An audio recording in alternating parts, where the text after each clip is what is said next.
لا نبي بعده. أما بعد فأعوذ بالله السميع العليم من الشيطان الرجيم. بسم الله الرحمن الرحيم.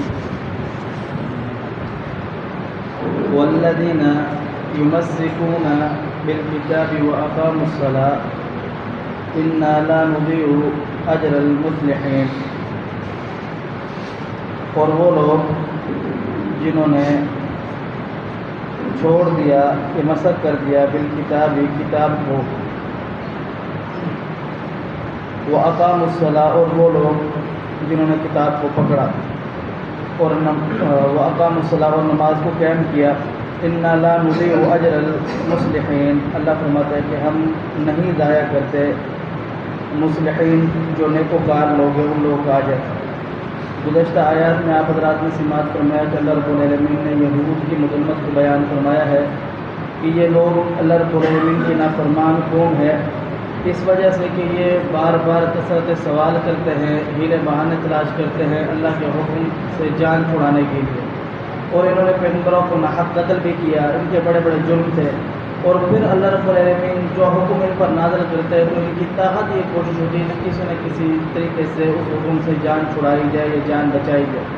اب آگے رب تعالیٰ بیان فرماتا ہے جن لوگوں نے اللہ رب العالمین کی کتاب، یعنی اللہ رب العالمین نے ہر دور کے اندر ہر نبی کو کچھ شریعت کچھ پیغام اپنی دعوت دے کر کے بھیجا ہے، جو لوگ اس شریعت اس ہدایت اس رہنمائی کو لے لیا، جن لوگوں نے اس پر عمل کر لیا، تو اللہ رب العالمین فرماتا ہے کہ ان لوگوں کے لیے کامیابی ہے.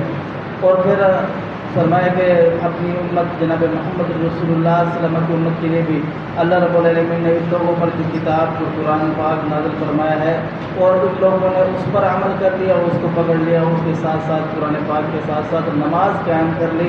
فرمایا کہ انا لا نضيع اجر المصلحین، ہم ان لوگوں کا اجر ضائع نہیں کرتے. مصلحین یہ ایسے شخص کو کہا جاتا ہے کہ جو شخص جس کا اللہ رب العالمین کے ساتھ تعلق گہرا ہو، مضبوط ہو، جس کی جوانی، بچپن، بڑھاپا، تمام عمر ہی اس کے اللہ رب العالمین کی فرمانبرداری و تابعداری کے اندر گزری ہو، اس نے اللہ رب العالمین کی نافرمانی نہ کی ہو.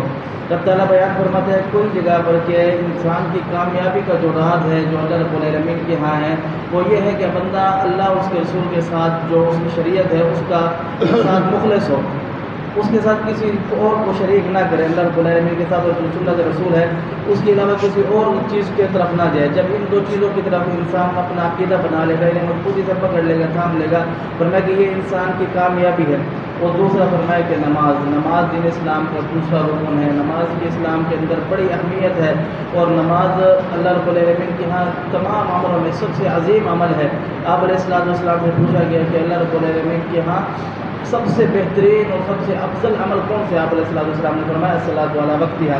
تو یہاں سے پتہ چلا ایک تو کتاب اللہ ہے، یعنی کتاب اللہ کے اندر دونوں چیزیں، سنت رسول اللہ بھی کتاب اللہ کے اندر شامل ہوتی ہے.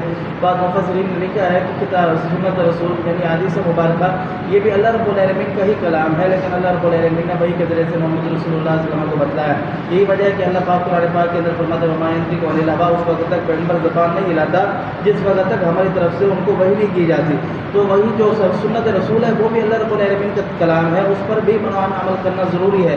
اگر کوئی اس کا انکار کرتا ہے تو پھر بھی وہ اللہ رب العالمین کے ہاں اس کا عمل قابل قبول نہیں ہے، بھلے وہ جتنا بھی نیک ہو جائے. ایک کتاب اللہ اور دوسری سنت رسول اللہ. جب بندہ ان دو چیزوں کو پکڑ لیتا ہے فرمایا واقعہ مصلاۃ، اس کے ساتھ ساتھ نماز بھی قائم کر لیتا ہے. فرماتا ہے انا لا نضيع اجر المصلحین، ہم ایسے لوگوں کا اجر ضائع نہیں کرتے. کیوں ایسے لوگ مصلح ہیں؟ اس کا مطلب یہ ہے کہ جس کی تمام عمر اللہ رب العالمین کی فرمانبرداری کے اندر گزری ہو.